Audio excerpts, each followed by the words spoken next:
WJCL News, working for you.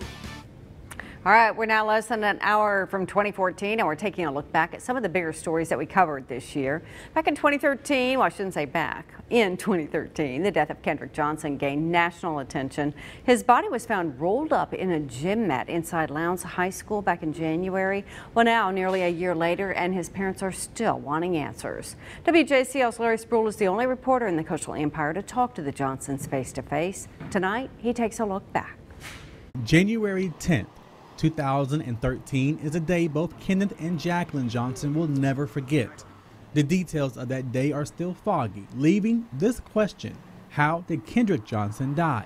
I drove more than 300 miles to Valdosta talking one-on-one with the Johnsons. It all happened right here at Lowndes High School, where 17-year-old Kendrick Johnson's body was found located inside the gym, rolled up in a mat.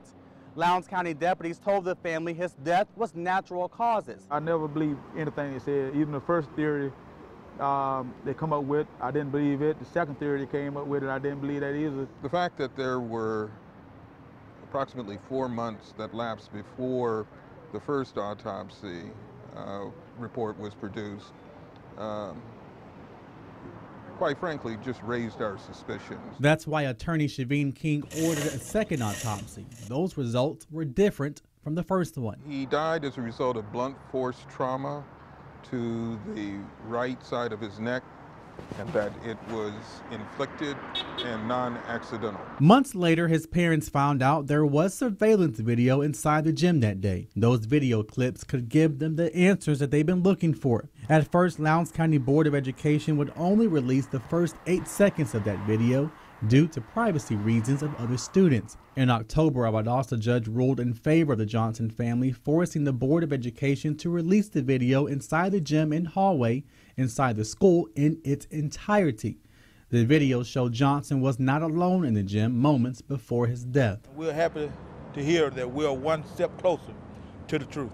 But that step closer would take a couple of steps backwards after the Johnsons family realized some of the footage on that tape was missing. That information caused U.S. Attorney Michael Moore and his office to take a further look into the evidence. My objective is to discover the truth, and I believe that can only be done by gathering all of the evidence and relevant information surrounding Mr. Johnson's death. In December, Harrington's funeral home was in the spotlight after facing national scrutiny on how they handled Kendrick Johnson's body and his organs.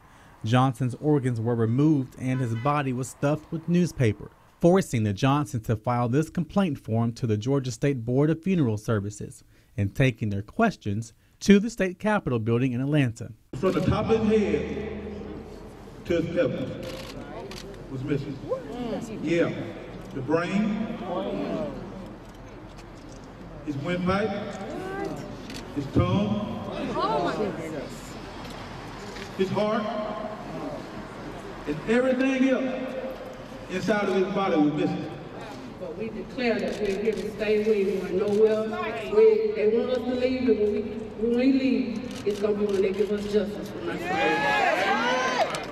Reporting in Valdosta, Larry Spruill, WJCL News, working for you.